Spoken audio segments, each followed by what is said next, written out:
Hello and welcome to Total College Football, the perfect show for any and every college football fan. I'm your host, Stefan Lako. I am joined today, as always, by Travis May. You can find him on Twitter at FF_Travis M.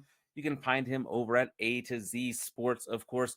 Travis, before we get into what was a crazy weekend of football and then jump into some of these incredible games, I know usually we like to do some player breakdowns and all that, and we'll get into some of that as we talk about this, but such a huge week that just happened, such a huge week coming up. There's just too much to talk about. So I'm super pumped, but I have a question for you to start off the show. Go What do for it. you feel like you've learned? Like we're like almost halfway through the season here. Some teams have already played like what 6 games, Like what Mhm. have you learned? Like what are some things that you're like, you know what, this is a takeaway for me. For example, a storyline like this could be these freshman phenom wide receivers are living up to the hype. Like that's something I've learned. So what's something you've learned? I've learned that a lot of people still don't understand what a meaningful metric is when it comes to much of football. So, uh, not only people who just barely follow the sport, but people who cover the sport, I think a lot of times don't know what to make of meaningful metrics and what they can tell you about a team and their success rate and how to properly adjust for strength of schedule. And it's not that like I have all the answers with that, but I think that there's maybe 10 years from now, it's kind of like how we've gotten used to everyone just understands, okay, you go for it on fourth down a little bit more. Sure. That, Yeah. like everyone kind of has a base level understanding of that. There's going to be some kind of like key strength of schedule measures and meaningful metrics that kind of break through in the coming years that I think more people are going to, it'll help them understand their team and it'll help them to kind of properly gauge their expectations and power ratings and things like that. And just understanding the difference between power ratings and rankings and things. I think there's just, maybe just because I cover the sport. And so I engage with a lot of people who engage with my stuff. And I'm realizing, oh, wow, okay, there's no frame of reference to understand what I'm talking about. I need to back up.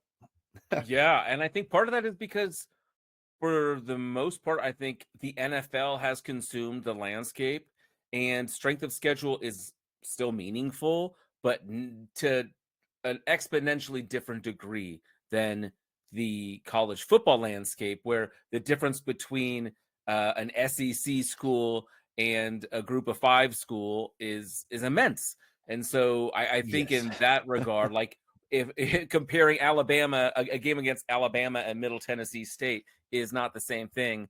Whereas a Pittsburgh defense, yeah, sure is tough, and it's a lot tougher than Jacksonville's defense, but it's not near the same comparison. Exactly. So I think that's a big thing for me, but just something that's a little bit more relatable. I think we realized that today's age of college football has really leveled the playing field for all programs because Mm, the crazy amount of just dumb depth that an Alabama and Georgia would have had 5, 10 years ago, especially 10 years ago, it just no longer exists to the same level. I mean, we heard coaches like Kirby Smart even who's basically become the voice of college football, complaining about his depth this year right. at the skill positions. He's talked about his offensive line and relying on youth more than ever at key positions, and they're having to do that. I mean, like KJ Bolden is like third in snaps or something for Georgia, and he's a freshman. So just a lot of new changes in terms of team construction that's just made things more level. Like there's no way in heck that a Vanderbilt team should Mm. be in the same conversation in any way, shape, or form ever. There's a reason why it had been 40 years since Vanderbilt beat Alabama, and it's because the game's changed. And so I think that there's been talk of the transfer portal doing that. There's been theoretical, like, okay, this should in theory, you know, make the best teams a little worse and the worst teams a little better. And somewhere in between there's some middling. And we're seeing that with betting lines and that's crunching up, but now we're seeing it with actual game results, which is fun. Yeah, and I think you're wrong. I don't think it's because of the transfer portal. I don't think it's because of NIL. What significant event took place this summer right before the season started? EA Sports finally re-released That's what it was. the Yeah. college football video game. Yeah. You and I both know that we live in a simulation. the creators of the simulation got a hold of the video game and went nuts. Yeah. Yeah. Vandy wins, Tennessee loses. I mean, it's Dude, been nuts. Northern Illinois beating Notre Dame. I'm telling you, someone got their hands on the video game some and we're super suffering. greasy simulation like video game player is really Yeah. good. The owner of the manager or the head coach of Northern Illinois, at least he had one good week. Right. But But I mean, we had crazy upsets in the top 25 last Yeah. week. I mean, let's look Yeah. back at some of them. You already mentioned Vandy. Let's start with that game actually. So Vandy comes out and wins 40-35. And the crazy thing about this game is that they were leading from beginning to end. Like, yeah, I think the play for me that I was like, oh God, like I'm glad. So I have had a revelation a few months, maybe about a month ago about my perceptions on live betting. And so I kind of reined it in a lot because I was spending all my winnings on live betting. It was not a great strategy for success. And like you see that line, it's like Bama -4.5, and you want to smash it, right? You just want to be like, of course, Bama's going to come back and win. of course. And Every then time, right? but I didn't Oh, play my it, gosh. thankfully. But then you see that 4th and 2, and Pavia drops back and just launches a bomb, and you're like, "Oh my God, they might actually pull this off." Yeah. So just insane. I mean, from beginning to end, and I was covering 2 other games at the time, but I was like, okay, I have to third screen this time. Yeah. I was like, I should be taking better notes. I was like trying to help our Georgia beat writer with some Georgia stuff throughout. And I was like, I've got to watch this game. I'm never going to see this again. Did you see Lane Kiffin in his post game? He kept being like, "Hey, I'm sorry. Wait, Yeah. how many He actually timeouts do they have?" interrupted. He was wanting to watch the game. He's like, Yeah. "I have to watch this." I loved Yeah. it. It was, I mean, that's what college football is about, though, right? Like it's those Yeah. moments. It's people taking down the goalposts and carrying them. I told you, my folks moved to Nashville, and I'm trying to get Yeah. them into college football. And I was telling them to get into Tennessee. I should have told them, like, just go up the road. Like, Nashville's right there. They're ready for a party. Like, let's go. Yeah, and that was a blast. I actually got to write that and cover that, and it's funny just like being involved in like the headline pitching conversations like real quick as the game's wrapping up, and you're like, man, I got to get some kind of post game story that's unique and can kind of break through. And like, what's a great story? And can I tell a story like now quickly based on what's happening right now? And the best thing just started happening with the goalpost starting coming down, and so I was instantly like cataloging every video that existed to try to like paint this picture of how absurd it was to go nearly 3 miles with these goalposts. And for those unfamiliar with Nashville geography, I mean, it was one thing for Tennessee to drop those goalposts in outside of Neyland because like Tennessee Stadium back in 2022, that is because Tennessee Stadium is right there on the river. Yeah, they didn't have to go very far. Not Vanderbilt. It's like it's in Midtown. Like it's not even downtown. It's outside the Travis main lives in Nashville, Nashville, just so everyone knows why he's so familiar. Yeah, and I had like season tickets back because my wife works at Vanderbilt. What's so that on your shirt, by the way? Vanderbilt, show those right on here. you. The YouTubers can see that you're repping the Commodores. Let's go. Got to. But so I mean, it's incredible because the picture of like, and the video of there's one video where the security team's actually helping them finagle through like the main tunnel to just even get out of the stadium just right because it's a really old facility. Like they've revamped it, but the portion that they're trying to leave with the goalposts, they haven't really. I don't think they've really redone, and so it's kind of narrow. It's kind of narrow. It's like there's not a great way to even get out of the stadium with these freaking goalposts. So, and to do that on a Saturday night in Nashville, which is already like freaking Las Vegas with bachelorette parties and stuff, is just hilarious. And so, I mean, all the pink Uber drivers. Yeah, I had some people reaching out to me about my stuff, like, yeah, my granddaughter was down there to. Yeah. Oh, I bet. And like they just saw the goalposts coming, and so they just all of a sudden join in, and it becomes this big party with all of downtown Nashville rejoicing together, all drunk and all of a mess. It's just insane. But that's why college football is the best. It's the best. And Jalen Milroe's Heisman stock right after him being the favorite has tumbled. And it's kind of, I mean, Ashton Jeanty is gonna win it now, right?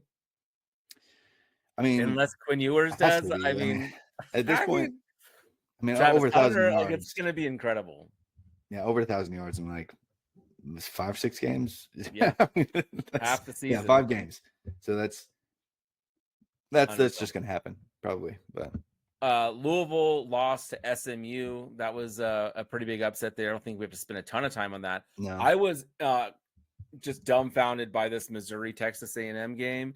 I was a little bit down on Missouri coming into the season. I was really not impressed with Texas A&M. So like that, just my expectations of them against Notre Dame were so much higher, and then to see how they performed and not being impressed with Notre Dame and kind of taking that out on A&M, I just thought they were no good, and Wegman struggled, and so when he started, I was like, "Oh, moneyline Mizzou, let's go!"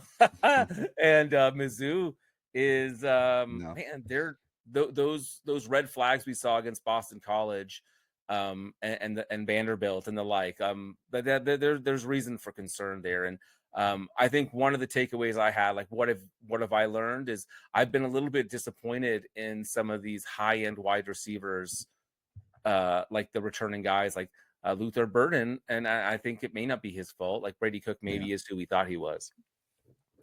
Yeah, and for much of last year, Luther Burden kind of fixed Brady Cook's numbers. So Right.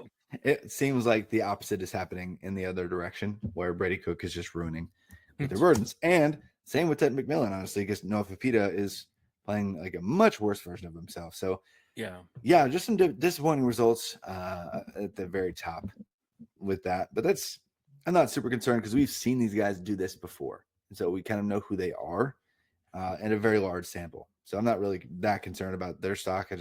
We're seeing who their quarterbacks are, and they're not real draft prospects. Sure. No, I think that's probably the right take there.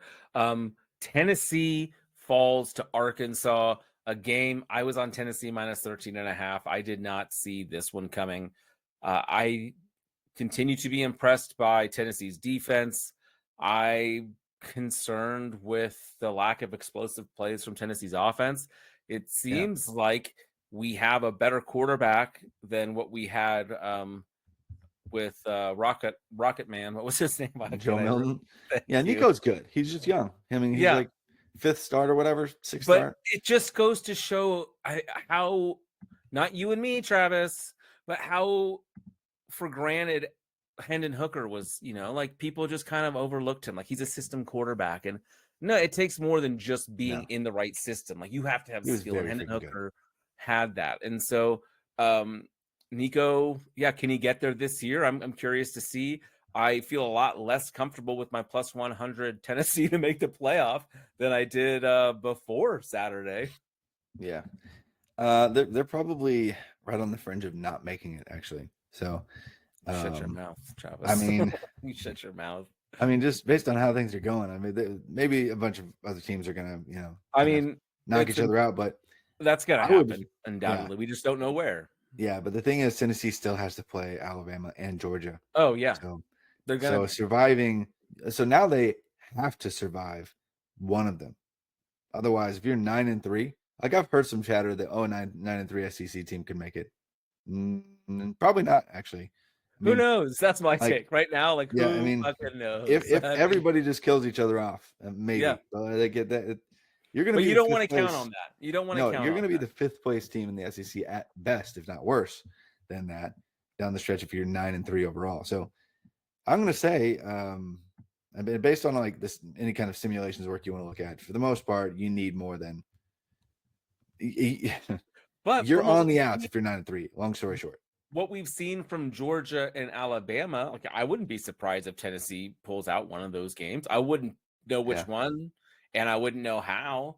But I wouldn't be shocked if they won one of those games, because no team in the SEC, no team outside of Ohio State has really, and we'll get there, has really kind of, I was gonna say answered all the questions, but like no questions have been asked of Ohio State really, because they just are performing.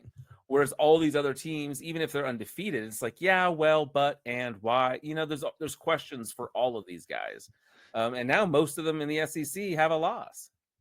Yeah, that's true. But I would say, exactly. I would say exactly. I would say though that Ole Miss is in a really fun spot because of where they are schedule wise. Right. And the only team that's really been able to do anything had a top 10 defense in Kentucky, and just Mauler up in front and Deion Walker.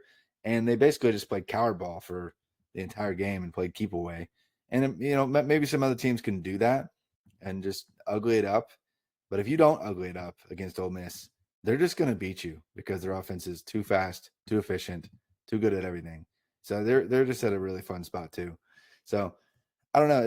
It's hard to read really overall, and not just the SEC, but the sport in general. Because when you look at like a bunch of power rating systems, you have all these just mixed signals. Because you have teams that pull in Alabama, they beat Georgia, and then they lose to Vanderbilt. And it's like, I mean, like, and maybe they're half teams because like they've got one of the most elite defenses in the country, but one of the most inconsistent offenses, or vice versa. So, you know what? That's really interesting. I'm gonna pull this off the screen real quick.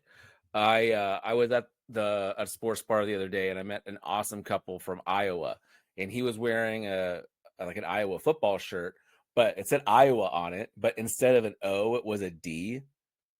And I was like, dude, that is an amazing shirt because there's no O in Iowa. It's just D. Like, it's just defense. yeah, Like, that it's is like, awesome. dude, I love your shirt. He's like, oh, you get it? I was like, hell yeah, I get it. And I'm so There's sorry for there's you. no Like, O in Iowa. yeah, there's no offense there, baby. Oh, Or that's whatever, amazing. whatever else it could mean. I was dying. Like, but I just think like certain teams, like they have this identity and they are kind of stuck in that. And I am curious, as the sport expands and as we see like, or maybe it's maybe it's constricting and not expanding, but like seeing like Oregon, Ohio State this upcoming weekend is a conference game. We've got different regions playing each other. It's exciting to see like what's going to stick and what isn't. Like, is this kind of an aberration where all these teams are losing, or is this just the new landscape of college football because now Texas and Oklahoma are in the SEC, Oregon and Penn State and USC are all playing each other in the Big Ten? You know, like the competition is so much harder that now we're going to see 3-4 lost teams in the postseason, which is going to feel weird for a lot of us, especially old people like me. Exactly. I think that Yeah. there's going to be. I mean, there's already some weird outcomes coming into play. Just even Yeah. like you mentioned, Iowa. Even Iowa's defense is not. They've not been what we're accustomed to. Right. And like some teams that are really good at defense, we're not really accustomed to. Like, and so I don't know. Like Just Ole Miss, like being like Tennessee, like these defense. But that was what actually what I was thinking about is I've stopped viewing like teams. It's like, oh, that's a good team. It's like that's a yeah. good offense. Like Yes. that's a good offense and that's a good defense, you know, and you can even break it down to like the front seven and stuff like that. Yeah. And like and one of the things, like, and do you want to jump into this upcoming week? You want to jump Let's into some talk of about the these games? last couple games because there's Okay. a couple notes that make sense as to this very topic. Okay. So go for it. Jump in. So Michigan is one of the worst offenses in the country, and they're just problematic, frankly. And one fun key metric that cleans up a lot, especially when you adjust for strength of schedule, is a team's yards per play differential, because that speaks to your offensive yards per play and your defensive yards per play. The differential is just offensive yards per play minus defensive yards per play. And if you want to pull the doc up, we can kind of look at that real quick, because you'll see where Michigan lives here. If we sort it by the first column there, strength of schedule adjusted yards per play differential. That's a mouthful, but essentially it is your team's yards per play differential, like offensive yards per play minus defensive yards per play. And then you I adjust just for, highlighted it right there. yes. And so you adjust for strength of schedule. And so the first thing, if you're watching on YouTube, you might notice that it's silly that Alabama is still a very freaking good team. They had a bad game, but they might still be the best team in football.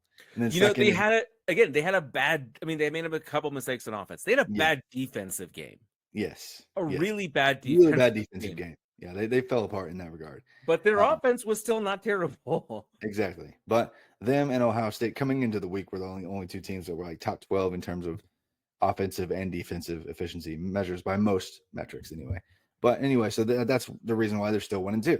But like if you look at Michigan, they are one of the worst offenses in the country. Like their offensive yards per play is 5.11. So Here they are right um, here. I've got them it's highlighted. pretty trash. It's one of the worst in the nation. Like if you look at it, they're outside the top 100 in yards per play on offense.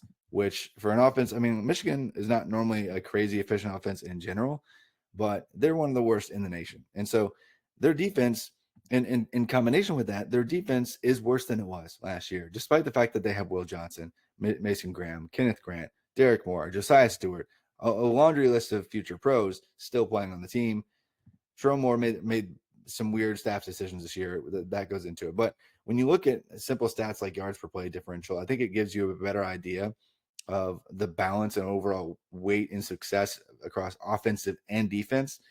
And then when you adjust for strength of schedule, things get a little bit better for Michigan because they've had a really tough schedule, probably one of the top 5 or 10 schedules, like toughest matchups thus far. But even so, Michigan's probably barely a top 30 team when you compare their offensive and defensive success rates and then adjust for strength of schedule. And this is just one measure, but that is one of the stickier measures that I found that you probably should include in any kind of power rating system. Yeah. And so Michigan's just a mess.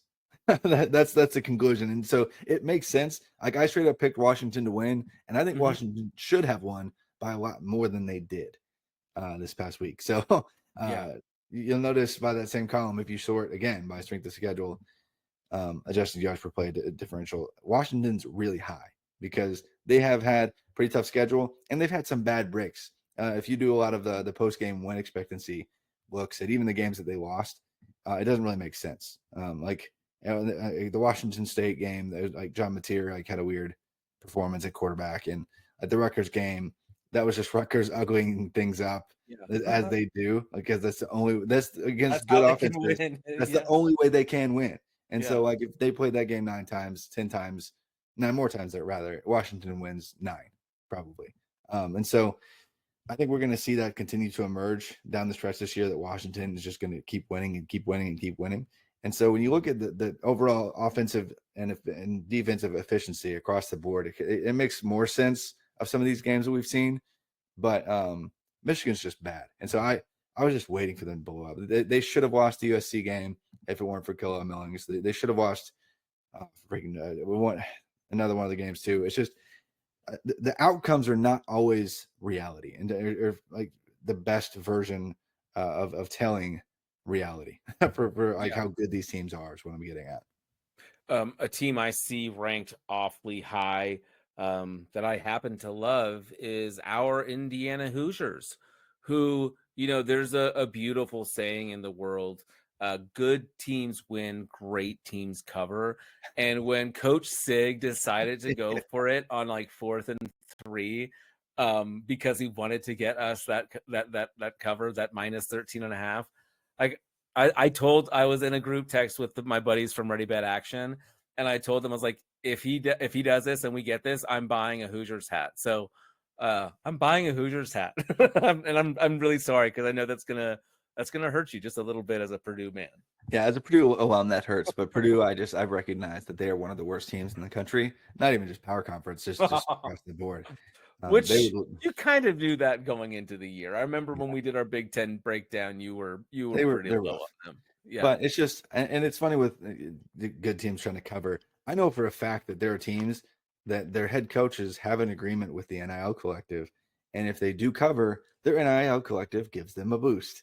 Do they do that for just overs as well? Because that field goal at the end for Missouri, I was like, are you just trying to get the over here, my man? Because respect, I appreciate that as a man who loves overs. Like, go. I can't confirm that, but I can say that certain teams that cover have agreements with their official NIL collectives that will give them a boost if they do indeed cover the line. Because the NIL collectives are probably betting people and are probably they have money on the games. And so it makes sense. But it shouldn't make sense, I guess, but it does. Yeah. Well, dude, October 12th is like a day we've had circled on our calendars for so long, because there are so many incredible games this weekend. It's going to be amazing. And a lot of them are kind of staggered, so we're going to be able to catch an awful lot of them. We get to start off with the Red River Shootout, Oklahoma versus Texas. And I think technically it's at Oklahoma this year, but it's actually in Dallas, as it always is. The line is a pretty robust minus 14.5. The total is set at 49, just to give some context there. This is one of those games, though, that it doesn't seem to matter who's better. The craziest nonsense, the craziest shenanigans always seem to take place in the Cotton Bowl. Yeah, every single year.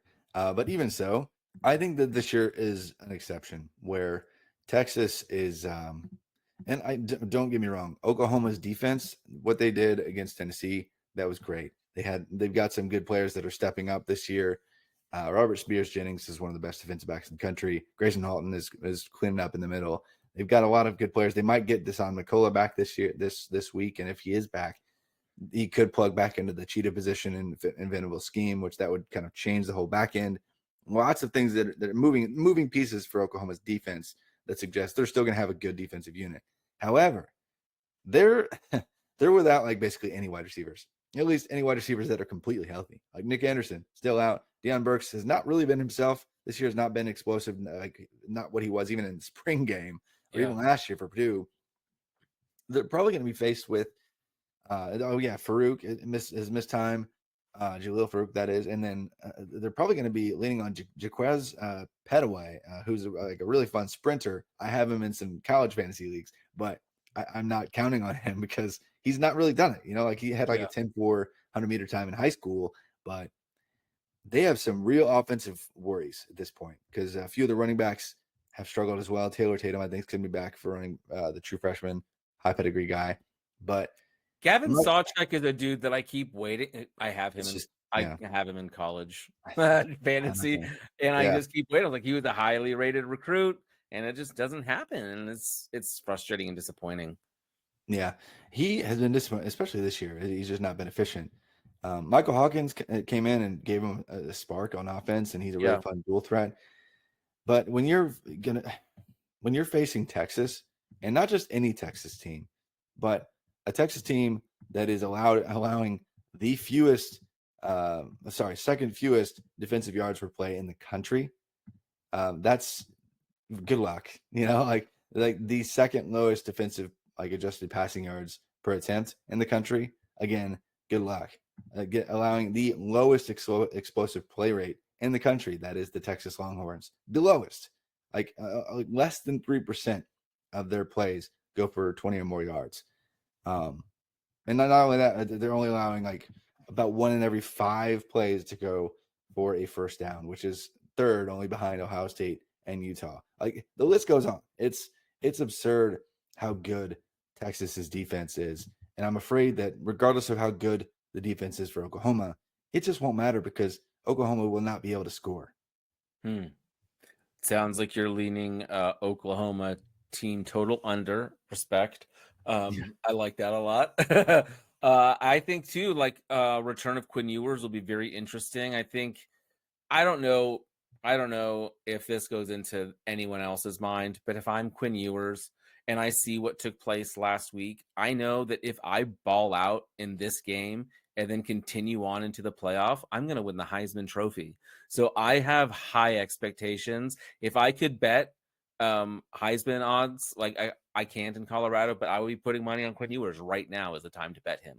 I think he is going to ball out and show us why he is the leader of this Texas team, despite how talented Arch Manning is. This is Quinn Ewers, and he has so many incredible weapons on offense, even though they've had injury at some key positions, including running back. Those wide receivers are going to carry this team very far. So extremely excited for Texas. I don't know if I quite want to go minus 14.5, but if I was forced to choose a side, that's where I'm leaning. Maybe buy it down to minus 13.5. But I think it's easy Texas minus whatever you want to put the number at to me. Yeah, you think and it's not going to be. It's going to be 3 possessions plus. Are we doing alt line here, Travis? I would tease that crap. Yeah, I surely don't recommend it, but I would. I've done it a couple times. I did it with Tennessee earlier this year, and it hit. And so now I just bet Tennessee every week, and it's lost the last couple of weeks. So not necessarily a winning strategy, but I am going to check to see what we can get on an alt line here for Texas. What do you think is like um if you're not changing the channel in the third quarter, like if this game is still interesting, Mhm. what do you think is the reason for that? Oh man, they sack Quinn Ewers and force a fumble and run it back for a score. Like it's going to take a defensive score from Oklahoma to keep this remotely close at all. And I know what the game is. I do. It's gonna take, maybe some kind of weird special teams play too. Like it's gonna take multiple plays like that Yeah. that either completely flipped the field or resulted in a touchdown straight up. Um, Yeah, and I Otherwise, think the game's over by halftime.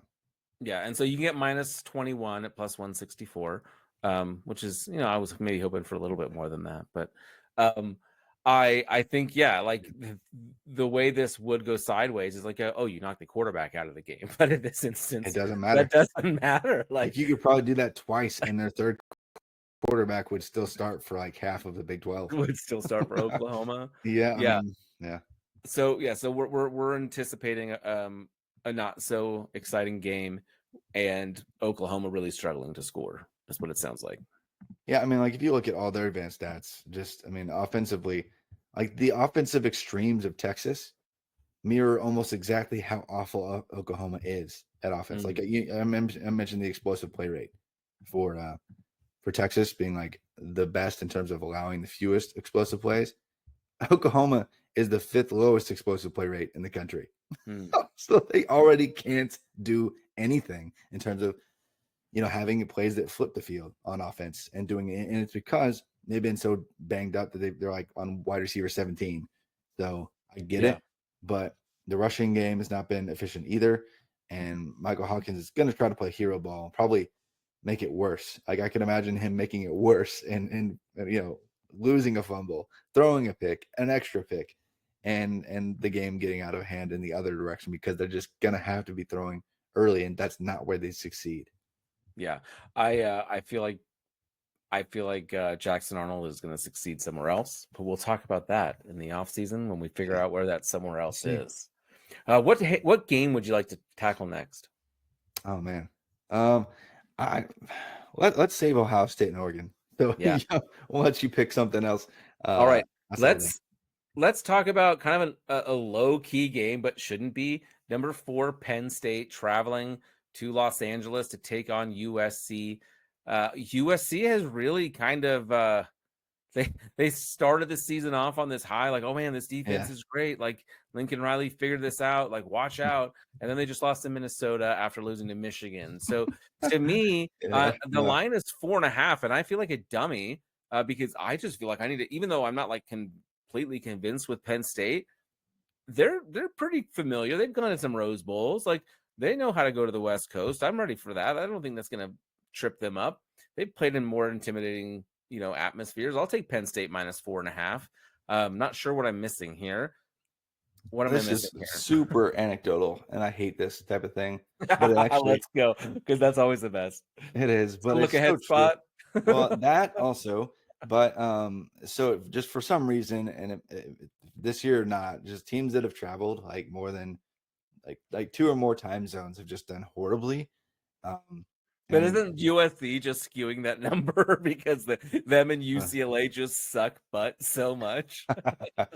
no, actually, well, so I guess Indiana, I think, traveled to UCLA though, right? Oh, okay. Yeah, So yeah, they actually can't, they combated that. They offset USC a little bit, yeah. but they've done really poorly. And going across the country, been to a good old classic Big Ten rival USC. Yes, sir.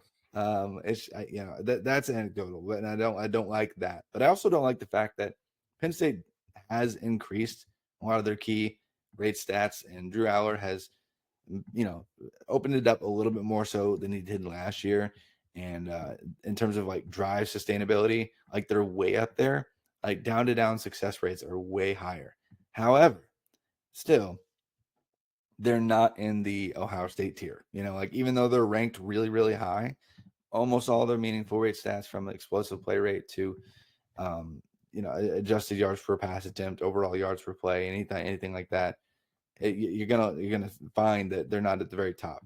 Where they are finding great success, more so than almost any other team, though, is like that. Like I said, that general success rate, and that translates mostly outside of like the 50% or whatever mark of yards to get the next first down. If you look at the overall first down percentage, if you want to sort by first down percentage on there, you'll see what I'm talking about. Because that just is the percent of offensive plays. It's a column, I think, in or something like that, or near. I don't know, It's but N. yeah. So it's just the percent of plays that go for a first down. And Penn State's actually second in the country behind the Indiana Hoosiers in first down. You're going to probably want to undo what you did. I don't know what you just did, I but fucked it up, Travis. it's okay. Just undo it, whatever you did. But uh, long story short is that Indiana is like the only team in terms of like down to down success rate and finding that first down line. And that was not the case last year. They kept on schedule, but they were not that high of a rate because they didn't have any explosives, and they're marrying some explosives in there, but they're not elite by most offensive measures. And so I don't think that they're gonna get up by multiple scores on USC. Maybe ever. And so that makes me nervous with the minus 4.5. Do you think adjusting for Nate Singleton? Like I had a Nate Singleton prop that You obviously mean Nick Singleton? Sorry, yeah, Nick Singleton. Do you think I'm assuming he'll be back because he was warming up last week and he was probable or questionable, whatever. Do you think him coming back can make enough difference? Because he's kind of been much more explosive this year. Like he's been more kind of what we hoped he would be.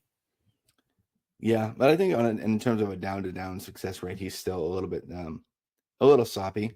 He has a higher explosive play rate this year, and so his like averages are higher, but like the median play for him is still kind of a mess. And so I'm not sure that's necessarily a net positive if we're looking for consistency. Necessarily, even though like I really like Nick Singleton and think he's going to be like an early round pick, but I don't think that moves the needle in terms of like, hey, this is like a full point and a half kind of player or more. Yeah.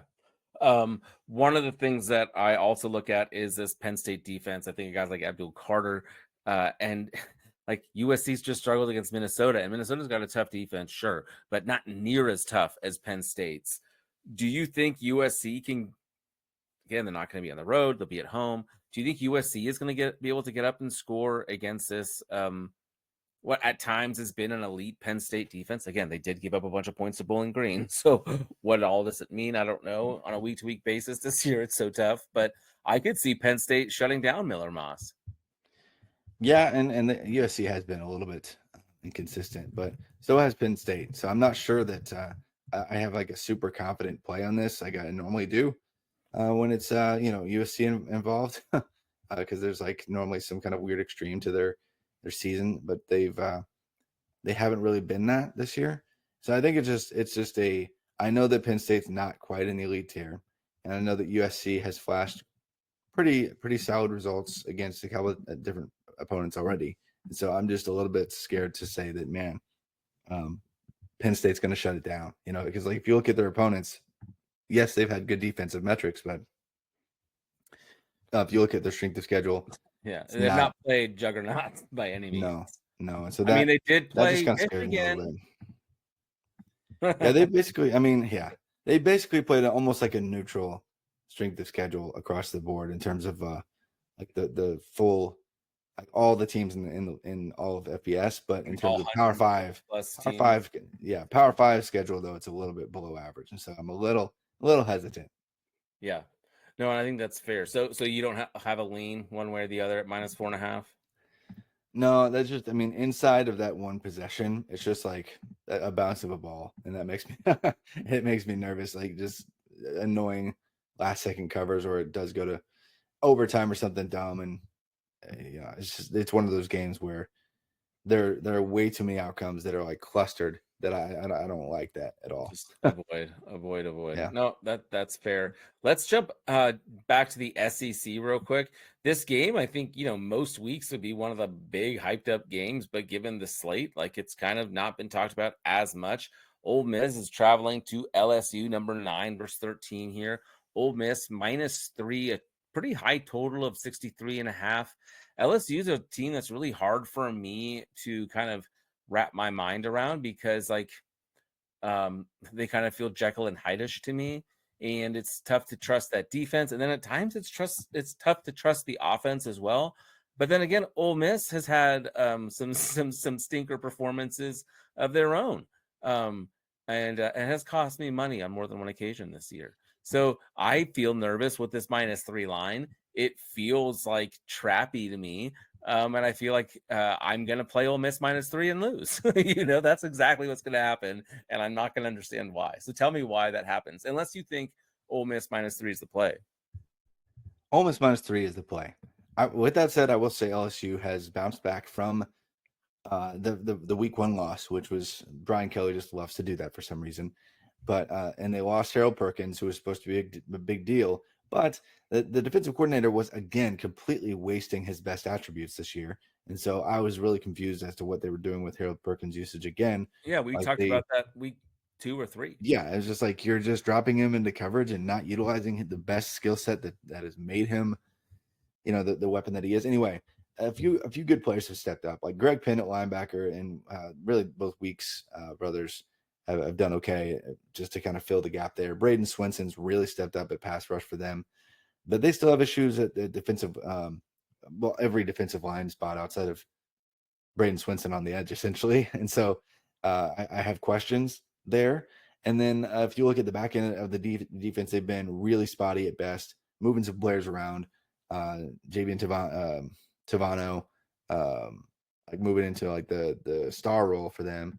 And, like just issues with, it seems like every week there's a new cornerback that has an issue in terms of like giving up an explosive. So you're right to say that they've had some defensive inconsistencies. In fact, like if like defensive yards per play, like they're in like the bottom 40 in all of college football, which is not what you want to see from a team that's matching up against Mississippi, which, by the way, where do you think that they actually rank? I mean, I know you said that they've had some issues of their own. What do you think that they rank in terms of just offensive yards per play? Well, I cheated because I didn't cheat intentionally, but I have the graph right next to me, and I see them at the top of the list. They're like top 5, right? Yeah, they're second only behind Miami. And because people think that they had a really bad game, and specifically Jackson Dart had some really bad game against Kentucky. That's not actually true. What happened was Kentucky played, they held the ball for like 40 minutes. And so similar to how Vandy won too. Yeah, they just tried to play keep away, limit possessions, and it worked because a few drives got kind of stopped up short. And then Jackson Dart, I mean, really it came down to Trey Harris fumble. If he hadn't fumbled, the game was in hand probably for Ole Miss. And so that would completely change the narrative on their season because they would still be undefeated. They'd probably be number 4 in the country. Yeah, and this past week they got up early. It was like 24-0, 24-3 or something at halftime. And Trey Harris got hurt late in the second quarter. So they just were like, well, let's just get out here with a W. And so they just didn't really do anything. They threw one pass in the fourth quarter. So yeah, I was on team total over 30.5. Oh, that sucks because they just did. They clearly didn't have to. Like, let's get out of here. And even with that being an entire half of one game out of the 6 games, they're still over 8 yards per play. Amazing. So, wow. I mean, the number of plays they run, the pace at which they run, the efficiency at which they run, everything across the board is near the top. Jackson Dart is still locked in by every meaningful metric as a top 3 quarterback in the country. They're going to coast to -3. Do you like the over as well? Yes, because Ole Miss, I will say Ole Miss has been good on defense, but I will say that also Garrett Nussmeier and what they're finding to work between Aaron Anderson, Kyron Lacey, CJ Daniels, Mason Taylor, and now the emergence of one of my favorite freshmen in the country, Caden Durham at running back, who, by the way, is on pace in terms of like per game numbers to match Leonard Fournette's true freshman season, that's amazing, which is incredible.